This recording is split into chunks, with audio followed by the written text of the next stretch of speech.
मैं आप लोगों को सुनाने जा रही हूँ भीष्म साहनी की कहानी, जिसका नाम है त्रास।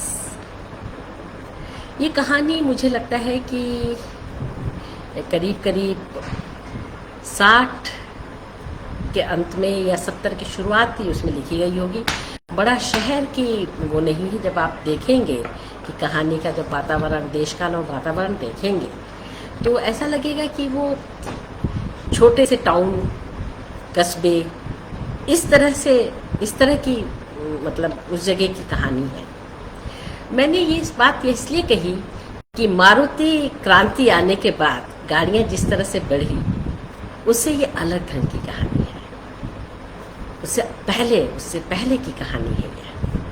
और जैसे हमारा जो नायक उसे कहेंगे, ये भी एक अपने आप में सवाल है कि क्या वह नायक है, क्या नायक को ऐसा होना चाहिए, यह भी एक सवाल है। लेकिन जो भी उसका मुख्य चरित्र है, प्रमुख मुख्य चरित्र है, वह 10 रुपये और 5 रुपये की जब बात करता है तो हम ये भी कहना चाहते हैं और ये ध्यान करेंगे कि उस समय 5 रुपये तक की भी कीमत थी। 10 के तो क्या कहने। और गाड़ी चलाने वाले भी 10 और 5 के नोट लेकर के जेब में, एक 10 का, एक 5 का नोट लेकर के भी जेब में चला करते थे। वॉलेट वाली दुनिया नहीं थी जिसमें कार्ड भी होते हैं और कैश भी होता है। वो दुनिया उससे पहले की दुनिया है। तो दुनिया भले ही पहले की हो, लेकिन वास्तविकता तो यह है कि मनुष्य का मन, मनुष्य की स्थितियाँ, अमीर गरीब का फर्क, अमीरों का एंटाइटलमेंट और गरीबों का अगर कोई हक है, उसे मांगने तक में जो संकोच है और जो जरा सा मिल जाए उसके प्रति जो कृतज्ञता है कि अमीरों को लगता है कि यही दे दिया, यही बहुत किया। जबकि वास्तविकता यह है कि वो स्थितियाँ जिसमें वो गरीब फंसा हुआ है, वो एक अमीर द्वारा पैदा की गई स्थिति है। इस बात को ध्यान करना पड़ेगा। बड़े गौर से कहानी सुनिए। ये कहानी लिखी तब गई हो भले ही, या उसका वातावरण, देशकाल वातावरण तब का हो, लेकिन ये कहानी आज भी उतनी ही प्रासंगिक लगती है। जब मैंने इसको पहले पढ़ा, मतलब 2-4 पंक्तियाँ पढ़ी, तो मुझे रोड रेज याद आया। लेकिन जब मैं आगे पढ़ती गई तो वो रोड रेज से अलग की बात थी, उससे ज़्यादा गहरी बात थी। वो सिर्फ गुस्से की बात नहीं थी, बल्कि किसके प्रति गुस्सा है और क्या एंटाइटलमेंट किसका, अपने लिए क्या मांगता है। सर्राटे से चले जाए, कोई इस रोड पर ना चले, और वह देखते रहिए। बड़ी महत्वपूर्ण कहानी है। भीष्म साहनी हमारे समय के एक बेहद महत्वपूर्ण लेखक हैं। तो इसके साथ ही मैं शुरू करती हूँ त्रास। एक्सीडेंट पलक मारते हो गया और एक्सीडेंट की जमीन भी पलक मारते तैयार हुई। पर मैं गलत कह रहा हूँ। उसकी जमीन मेरे मन में वर्षों से तैयार हो रही थी। हाँ, जो कुछ हुआ वह जरूर पलक मारते हो गया।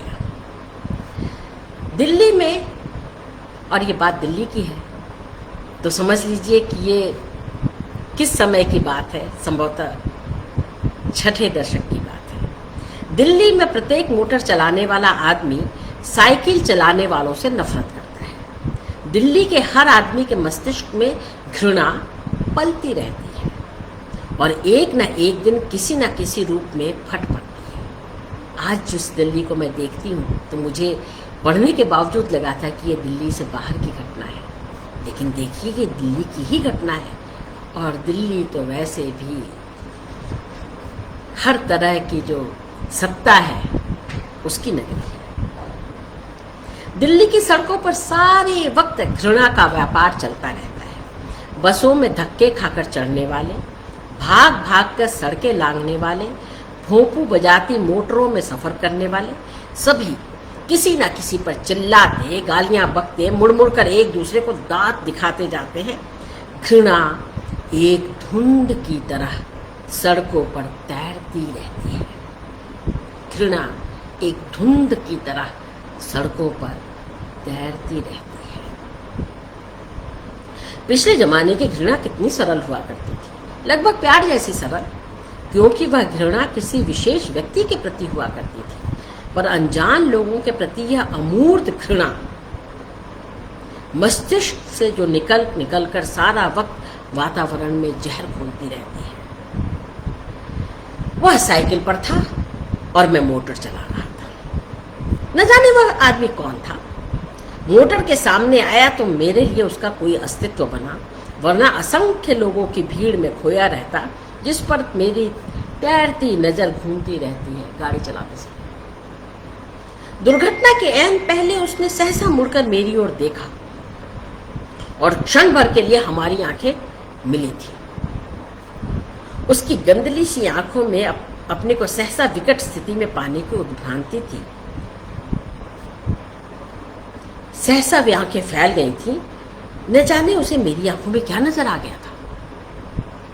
ऐन दुर्घटना के क्षण तक पहुंचते पहुंचते मेरा मस्तिष्क धुंधला जाता है। मेरी चेतना दाएं पैर के पंजे पर आकर लड़खड़ा जाती है और सारा दृश्य किसी टूटते घर की तरह असंबद्ध हो उठता है, क्योंकि मैंने उस क्षण अपने दाएं पैर के पंजे के एक्सीलरेटर को जानबूझकर दबा दिया था। ब्रेक दबाने के बजाय एक्सीलरेटर को दबा दिया था। मोटर की रफ्तार धीमी करने के बजाय मैंने उसे और तेज कर दिया था। मैंने एक्सीलरेटर को ही नहीं दबाया, उसके पीछे गाड़ी को तनिक मोड़ा भी। जब वह मेरे सामने से रास्ता काटकर लगभग आधी सड़क लांघ चुका था, उसने घबराकर मेरी तरफ देखा था और खटाक का शब्द हुआ था, जैसे कोई चीज उछली थी, जैसे चील झपट्टा मारती है। जब पहली बार मेरी नजर उस पर गई तो वह मेरे आगे सड़क के किनारे किनारे बाएं हाथ बढ़ता चला गया। तब भी मेरे मन में उसके प्रति घृणा उठी थी। वह थुलथुल सा ठिगने कद का आदमी जान पड़ता था, क्योंकि उसके पैर मुश्किल से साइकिलों के पैडल तक पड़ रहे थे। टखनों के ऊपर लगभग घुटनों तक उठे हुए उसे पजामे को देखकर मेरे दिल में नफरत उठी थी, और या उसकी काली गर्दन को देख के। अभी वह दूर था और आसपास चलती गाड़ियों की ही भांति मेरे दृष्टि क्षेत्र में आ गया था। फिर वह सहसा अपना दायां हाथ झुला झुला कर मुड़ने का इशारा करते हुए सड़क के बीचों बीच आने लगा था। हाथ झुला झुला कर मुड़ने का इशारा कर रहा था और जैसे कि मुझे ललकार रहा था। तभी मेरे अंदर चिंगारी फूटी थी। अब भी याद आता है, सबसे पहले उसका घुटनों तक चढ़ा हुआ पजामा, उस काली गर्दन आंखों के आगे आ जाती है। वह आदमी दफ्तर का बाबू भी हो सकता था, किसी स्कूल का अध्यापक भी हो सकता था, छोटा मोटा दुकानदार भी। सुअर का पिल्ला, देखो तो कैसे मोड़ काट जाता है। यह भी कोई तरीका है सड़क पार करने का? हाथ हिला हिला करके चले आए बीच में, जैसे सड़क इनकी है। उसी लम्हे भर में मैंने एक्सीलरेटर को दबा दिया और मोटर को तनिक मोड़ दिया था। तभी उसने हड़बड़ा कर पीछे की ओर देखा था। वह क्षण तृप्ति का क्षण था, विष भरे संतोष का। सुअर का बच्चा अब आए मेरे सामने, लेकिन खटाक शब्द के साथ ही एक हड़बड़ाती सी आवाज उठी और एक पुंज सा जमीन पर गिरता आंखों के आगे कौंध गया। कुछ वैसे ही जैसे चील झपट्टा मार के पास से निकल गई। पर इस क्षण को लोप होते देर नहीं लगी और मेरा मन लड़खड़ा सा गया। यह मैं क्या कर बैठा हूं? किसी बात को चाहना एक बात है और सचमुच कर डालना बिल्कुल दूसरी बात। कहीं कोई चीज टूटी थी। मेरे मन की स्थिति वैसी ही हो रही थी जैसे कोई आदमी बड़े आग्रह के साथ किसी घर के अंदर घुसे, पर कदम रखते ही घर की दीवारें और छत और खिड़कियां ढह ढह करके उसके आसपास गिरने लगी। यह मैं क्या कर बैठा? चलते चलाते मैंने कैसा बखेड़ा मोड़ ले लिया। मैंने एक्सीलरेटर को फिर से दबा दिया। हड़बड़ाते मस्तिष्क में से आवाज आई, निकल चलो यहां से, पीछे मुड़कर नहीं देखो, निकल जाओ यहां से। पर मेरा अवचेतन ज्यादा सचेत था। उसका संतुलन अभी टूटा नहीं था। वर्षों पहले किसी ने कहा था कि एक्सीडेंट के बाद भागने से जोखिम बढ़ता है, बखेड़े उठ खड़े होते हैं। मेरा पैर एक्सीलरेटर से हट गया, टांगों में कंपन हुआ और मोटर की रफ्तार धीमी हो गई। फिर वह अपने आप ही जैसे बाएं हाथ की पटरी के साथ लगकर खड़ी हो गई। मोटर की गति थमने की देर थी कि मेरी टांगों में पानी भर गया और सारे बदन पर ठंडा पसीना सा आता महसूस हुआ। यह मैं क्या कर बैठा हूं? यह अनुभव तो दिल्ली में सभी के साथ गाहे बगाहे होता है। घृणा के आवेश में कुछ बैठो, कुछ कर बैठो और फिर कांपने लगो। सड़क पर शाम के हल्के हल्के साए उतर आए थे। वह समय जब अंधेरे के साथ साथ छीना सा परायापन सड़कों पर उतर आता है, जब चारों ओर हल्की हल्की धूल से उठती जान पड़ती और आदमी अकेला और खिन्न और निहसहाय महसूस करने लगता है। सड़क पर आमद रफ्त कम हो चुकी थी, बत्तियां अभी नहीं जली थी। मैं मोटर का दरवाजा खोल करके नीचे आया। दो एक मोटरें उसी दिशा में आती हुई धीमी हुई। सड़क के पार पटरी पर कोई औरत चलते चलते रुक गई थी और सड़क की ओर देखे जा रही थी। उसका हाथ थामे उसके साथ एक बच्चा भी था।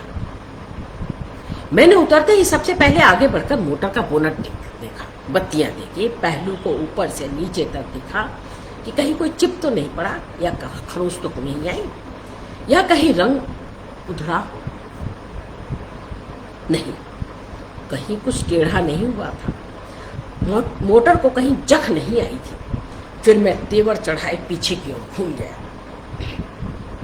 जहां सड़क के बीचों बीच वह आदमी गठरी सा पड़ा था और उसकी साइकिल का पिछला पहिया टेढ़ा होकर अभी भी घूमे जा रहा था। बचाव ही एक साधन है। और क्या है उसका साधन बचाव का? हमला। फटकार से बात शुरू करो। अपनी घबराहट जाहिर करोगे तो मामला बिगड़ जाएगा, लेने के देने पड़ जाएंगे। ऐसा मेरे मन ने बता दिया। यह क्या तरीका है साइकिल चलाने का? चलाते चलाते मुड़ जाते हो, अगर मर जाते तो क्या होता? और इधर हाथ देते हो उधर मुड़ते हो। न हूं न हां। धूप में झुलसा चौड़ा सा चेहरा और उड़ते खिचड़ी बाल, उसके लिए उठ बैठना कठिन हो रहा था। शायद जानबूझ करके हिलडुल नहीं रहा था। मेरे अवचेतन ने मुझे फिर उसकी ओर ढकेला। उसकी बाह थाम के उठा दो। स्थिति संभालने का यही तरीका है। मैंने आगे बढ़कर साइकिल को उस पर से हटाया और उस काले कलूटे को गर्दन के नीचे हाथ देकर बिठा दिया। उसने फटी फटी आंखों से मुझे देखा। उसकी नजर में अब भी पहले सी भ्रांति और त्रास था। वह बेसुध हो रहा था। भूचाल के बाद जैसे कोई आंखें खोले और समझने की कोशिश करे कि कहां पर पटक दिया गया है। खून की बूंदें उसकी खिचड़ी बालों में कहीं से निकलकर उसके कोट के कॉलर को गीला कर रही थी। सड़क पार की ओर से किसी के चिल्लाने की आवाज आई। ऐसा तेज चलाती है जैसे सड़क इनकी बाप की है, आदमी को मार ही डालेंगे। पटरी पर घाघरे वाली बागड़न औरत अपनी बच्ची का हाथ थामे खड़ी चिल्ला रही थी। उसने एक्सीडेंट को होते देखा था। ऐसे आदमी बहुत कम होते हैं जिन्होंने एक्सीडेंट को होते देखा हो और वे अपनी गवाही चिल्ला चिल्ला करके देना चाहते हो। मेरे दाएं हाथ की पटरी पर एक आदमी छिटक कर खड़ा हो गया। किम कर्तव्य में मोड़। मैंने उसे घूम कर देखा। कोई वयोवृद्ध था, सूट बूट पहने, छड़ी झुलाता पटरी पर ठिठका खड़ा था। मेरे देखने पर पटरी पर से उतर आया। सभी एक्सीडेंट साइकिल वाले करते हैं, बस बास्टर्ड्स। इन्हें बड़ी सड़कों पर आने की इजाजत ही नहीं होनी चाहिए। अंग्रेजों के जमाने की गाली दे रहा था। तौर तरीके से भी अंग्रेजों के जमाने का रिटायर्ड अफसर जान पड़ता था। कोट नेकटाई लगाए, हाथ में छड़ी लिए घूमने निकला था। अपनी अपनी तौफीक के मुताबिक अपने अपने हमदर्द सभी को जुट जाते हैं। मेरा हौसला बढ़ गया। मैंने मोटर रोक ली तो बच गया, नहीं तो इसका तो भुर्ता बन गया होता। मैंने ऊंची आवाज में कहा और मेरे जिस्म में आत्मविश्वास की एक हल्की सी लहर दौड़ गई। उसी समय मुझे जगत राम सुपरिटेंडेंट का भी ख्याल आया। मेरे भाई का साड़ू है, पुलिस का अफसर। मामला बिगड़ गया तो उसे टेलीफोन कर देने की जरूरत है, अपने आप ही स्थिति संभाल ले। मैं वहां से चलने को हुआ। मैंने दोनों हाथ पतलून की जेबों में डाल दिए और मेरे टांगों में स्थिरता आ गई। सूट बूट वाला बुजुर्ग मेरे पास आया, फुसफुसा के कह रहा था, इसे अस्पताल छोड़ा, जैसे भी हो यहां से हटा लो। पुलिस आ गई तो बखेड़ा उठ खड़ा होगा, वहां पर 2-4 रुपए देकर के मामला निपटा देना, ले जाओ, जल्दी ले जाओ। पुलिस के नाम पर फिर मेरी आंखों के आगे जगत राम सुपरिटेंडेंट का चेहरा घूम गया।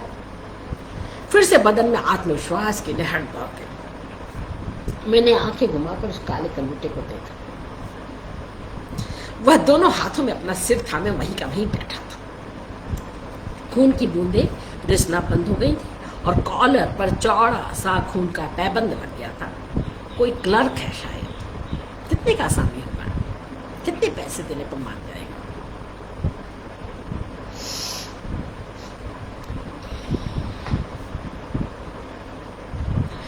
सड़क पार से फिर से चिल्लाने की आवाज आई, हमारे सामने पीछे से टक्कर मारी है, हमने अपनी आंखों से देखा है। औरत ने 3 राह जाते आदमी घेर लिए थे और वे सड़क के पार खड़े मेरी ओर घूरे जा रहे थे। अगर पुलिस आ गई तो मोटर को यहीं छोड़ के जाना पड़ेगा, खाम खा का पचड़ा पड़ा हो जाएगा। बरखुरदार, ले जाओ इसे। सूट बूट वाले सज्जन बड़ी सदी हुई आवाज में बड़ा सधा हुआ परामर्श दे रहे थे। मैं फिर ऊंची आवाज में सड़क के पार खड़े लोगों को सुनाने के लिए बोला, अरे जिस तरह तुम झट से मुड़ गए थे, टक्कर होना लाजमी था। गनीमत जानो कि मैंने गाड़ी रोक ली, वरना तुम्हारी हड्डी पसली भी ना बचती। अगर इसी तरह गाड़ी साइकिल चलाओगे तो किसी ना किसी दिन जान से हाथ ही गवा बैठोगे। मेरी आवाज में समाज सेवा की गूंज आ गई थी और मुझे इस बात पर विश्वास होने लगा था कि मैंने सचमुच इस आदमी को बचाया है।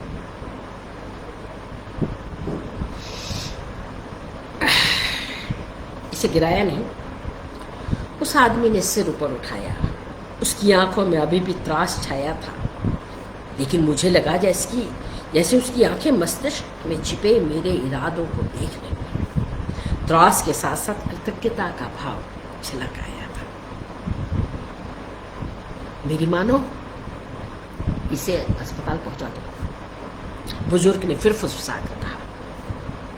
लेकिन मेरा कोई इरादा उसे अस्पताल पहुंचाने का नहीं था। मेरे भाई का हमजुल्फ जगत राम सब मामला संभाल देगा, उसे टेलीफोन पर कहने की देर है। थुल के बालों से खून रिसना बंद हो गया था। अधेड़ उम्र बड़ी खतरनाक होती है, बुरी तरह से घायल होने पर भी और दूसरों को परेशान करने के लिए भी। मैंने फिर से हाथ पतलून की जेब में डाला, जिसमें 2 नोट रखे थे, एक 5 रुपए का, दूसरा 10 रुपए का। ज्यों मेरा डर कम होता जा रहा था, उसी अनुपात में मेरी दुविधा, यह किसी भी प्रकार की मदद की हकदार नहीं है, ये बढ़ती जा रही थी। जिस तरह से उसने झट से साइकिल को मोड़ दिया था, एक्सीडेंट तो होना ही था। जेब में से 5 रुपए का नोट निकालने से पहले मुड़कर देखा। सूट बूट वाला बुजुर्ग जा चुका था। दूर छड़ी झुलाता, लंबी सांस लेता आगे बढ़ गया था। मुझे अकेला अपने हाथ पर छोड़ गया था, मुझे धोखा दे गया था। मैं अकेला अब दुश्मनों से घिरा महसूस करने लगा। 2 छोटे लड़के भी मेरे बगल में आकर खड़े हो गए थे और उन्होंने थुल को पहचान लिया था। गोपाल के बाबू है ना, एक ने दूसरे से सहमी आवाज में कहा। मगर ये दोनों दूर ही खड़े रहे और थुल को देखते रहे, कभी उसकी और कभी मेरी ओर। मैं भी 5 का नोट उंगलियों में मसल ही रहा था कि पुलिस आ गई। कोई आदमी चिल्लाया, पुलिस आ गई है। मैं चूक गया हूँ। उस वक्त निकल जाता तो निकल जाता, अगर यह आदमी भी अब तो तेज हो जाएगा,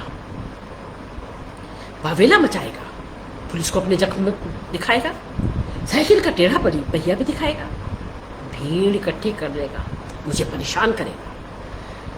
पटरी पर वो बागड़न औरत अभी भी खड़ी थी और बच्ची उसकी रोई जा रही थी, उस पर उसका कोई ध्यान नहीं था। आने तो पुलिस को, मन ही मन मैंने कहा जगत राम सुपरिटेंडेंट का नाम उनके आते ही कह देना पड़ेगा, वरना अगर उन्होंने चालान लिख दिया तो फिर उसे नहीं फाड़ेंगे। लोग नजदीक आने लगे थे, घेरा सा बनने लगा था और मैं कह रहा था जगत राम का नाम छुट्टी ही सुना देना होगा, देर हो गई तो चालान लिख डालेंगे और फिर पुर्जा नहीं फाड़ेंगे। पर दूसरे क्षण में लपक कर थुलथुल के ऊपर झुक गया था और उसे बाजू का सहारा देकर उठाने लगा था। चलो चलो तुम्हें उस अस्पताल पहुंचा दूं, उठो, देर मत करो, चलो। मैंने उसे बाजू का सहारा इसलिए दिया था कि आसपास के लोग देख ले कि मुझे उस आदमी के साथ हमदर्दी है, पुलिस वाले भी देख ले कि मेरे मन में कोई द्वेष भाव नहीं है। उसने आंखें फेरकर मेरी ओर देखा, सहसा उठ खड़ा हुआ। मुझे लगा जैसे उसका शरीर बड़ा हल्का हो गया हो और बिना मेरी मदद के अपने आप चलने लगा है। वो उठा ही नहीं, लड़खड़ाता हुआ मोटर की तरफ चल दिया। मैंने पहले तो सोचा वो अपना साइकिल उठाने जा रहा है, पर वो सीधा मोटर के पास पहुंचा और हत्थी को पकड़ के दरवाजे के शीशे के साथ माथा टिका के खड़ा हो गया। यह क्या करने जा रहा है? वहां जाकर खड़ा हो गया। मैं लपक कर आगे बढ़ा, चाबी से डिक्की का दरवाजा खोला, टेढ़े पहिए समेत साइकिल को उसके अंदर ठूसा, फिर उस आदमी की निकार का दरवाजा खोलकर उसे अंदर ढकेल दिया और पलक मारते ही गाड़ी चला दी। अस्पताल में पहुंचने से पहले ही मुझे पूर्ण सुरक्षा का आभास होने लगा। मुझे अपनी कर्मठता पर और चुस्ती पर गर्व होने लगा था। और कोई होता तो एक्सीडेंट के हो जाने के बाद और पुलिस के आ जाने के बाद किम कर्तव्य विमूढ़ मुंह बाए खड़ा रहता।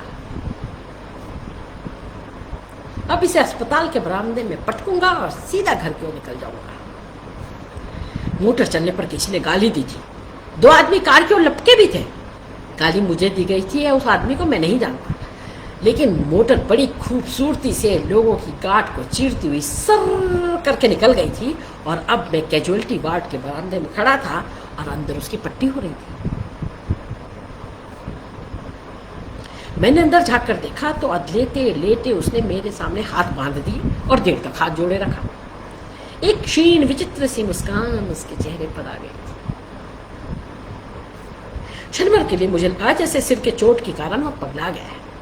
जितनी देर मैं उसके सामने रहा वह छाती पर दोनों हाथ बांधे मेरी ओर देखे जा रहा। मैं ठिठक कर वहां से हट गया और बरामदे में टहलने लगा। लेकिन थोड़ी देर बाद में जब मैंने उसे फिर से दरवाजे में से अंदर झांका तो अभी भी छाती पर हाथ बांधे मेरी ओर देख रहा था। अरे ये सचमुच का पागल तो नहीं हो गया? मैं धीरे धीरे चलता हुआ उसके पास पहुंचा। अच्छे कर्म किए थे जो आपके दर्शन हो गए, वह बोला और हाथ जोड़े रहा। मैं ठिठक कर खड़ा हो गया कि ये क्या बक रहा है। फिर सहसा वह अपनी पट्टियों के बावजूद दोनों हाथ बढ़ाकर नीचे की ओर झुका और मेरे पैरों को छूने की कोशिश करने लगा। मैं पीछे हट गया। उसने फिर हाथ बांध लिए। मेरे अच्छे कर्म थे साहिब जो आपकी मोटर से टक्कर हुई। यह कौन सा स्वांग रच रहा है? कैसे होश नहीं है? पर वह दोनों हाथ बांधे दाएं से बाएं अपना सर हिला रहा था। अच्छे कर्म किए थे साहब जो आपकी मोटर से टक्कर हुई। पीछे बरामदे में हलचल सुनाई पड़ी। एक स्त्री 2 छोटे छोटे लड़कों के साथ बदहवास सी वार्ड में घूमती हुई अंदर आ रही थी। अंदर की ओर झांकते ही वो लपक कर उस आदमी की खाट की ओर आ गई। दोनों लड़के भी उसके पीछे पीछे भागते हुए अंदर आ गए। हाय, तुम्हें क्या हुआ? कहाँ चोट आई है तुम्हें? और वो फटी फटी आंखों से उसके सिर पर बंधी पट्टियों की ओर देख रही थी। कहाँ चोट आ गई? यह उसकी पत्नी रही होगी, यह मैंने मन ही मन समझ लिया। हादसे की खबर इस तक पहुंच गई है। अस्पताल में आने पर सुरक्षा का भाव जो मन में उठ रहा था लड़खड़ाने लगा। पहले से ही उसके सन के व्यवहार पर मैं हैरान हो रहा था। मन में आया निकल चलूं, अब और ज्यादा ठहरने में जोखिम है। पर वह आदमी अपने 2 बालकों से कह रहा था, पालांगन करो, जाओ जाओ साहब के पालांगन करो। और दोनों लड़के राम लक्ष्मण की तरह हाथ बांधे मेरे पैर छूने के लिए आगे बढ़ रहे थे। स्त्री ने तनिक घूमकर मेरी ओर देखा, वह बेहद घबराई हुई थी। इनके आगे माथा झुकाओ, इन्हें नमस्कार करो, करो करो जल्दी करो, वह अपनी पत्नी से कह रहा था। औरत हत बुद्धि से सिर पर पल्ला करके मेरे सामने झुकी। अरे मुझे मौत की मुंह से निकाल लाए, सड़क पर पड़े आदमी को कौन उठाता है? ये मुझे उठाकर ले आए हैं अस्पताल में। उधर पुलिस आ गई थी, यह मुझे पुलिस के हाथ से खींच लाए। मेरे अच्छे कर्म, जरूर अच्छे कर्म किए थे। आप तो भगवान के अवतार होकर आए। इस कलयुग में कौन किसको सड़क पर से उठाता है? आपके हाथों से बहुतों का भला होगा, भगवान आपका भला करेंगे। थुल गिड़गिड़ा रहा था, वह पगलाया नहीं था। उसकी भगवास के पीछे कोई षड्यंत्र नहीं था, केवल त्रास था, दिल्ली की सड़कों का त्रास। मैंने इत्मीनान की सांस ली। नहीं, ऐसा नहीं कीजिए। अपनी ओर गले में पल्ला डाले झुकी हुई उसकी पत्नी को संबोधन करते हुए मैंने कहा। मेरी आवाज में मिठास आ गई थी, तनाव दूर हो गया था। मैंने तो केवल अपना फर्ज पूरा किया है, एक इंसान के नाते मेरा फर्ज था। फिर सद्भावनापूर्ण परामर्श देते हुए बोला, लेकिन आपको साइकिल ध्यान से चलानी चाहिए। दिल्ली में हादसे बहुत होते हैं, बल्कि मैं तो ये कहूंगा कि आपको इस उम्र में साइकिल चलानी ही नहीं चाहिए। इससे तो पैदल चलना बेहतर है। क्यों बहन जी? आपकी दया बनी रहे, आपकी बस दया बनी रहे। नहीं, एक इंसान के नाते मेरा यह फर्ज था। और किसी चीज की जरूरत हो तो बताओ, मैं भिजवा दूंगा। उसने फिर हाथ जोड़ दिया और सिर हिलाने लगा। दयालुता और आत्मश्रद्धा के आवेश में मेरा हाथ फिर से पतलून की जेब में गया, जहां 2 नोट पड़े थे। मैंने उंगलियों से दोनों नोट अलग अलग किए, 5 दूं या 10, 10 दूं या 5। आसामी तो 5 का नजर आता है। फिर तभी हाथ रुक गया। यह क्या बेवकूफी करने जा रहे हो? यह क्या कम है कि इसे अस्पताल उठा कर ले आए? यह कौन है जिसके प्रति इतने पसीजने लगे तुम? न जान न पहचान, चल। मैंने आंख उठाकर उसकी ओर देखा। छाती पर हाथ बांधे वह अभी भी श्रद्धा से सिर हिलाए जा रहा था।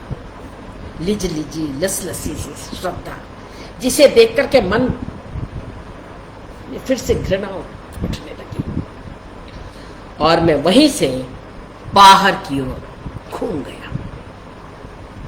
यह थी कहानी।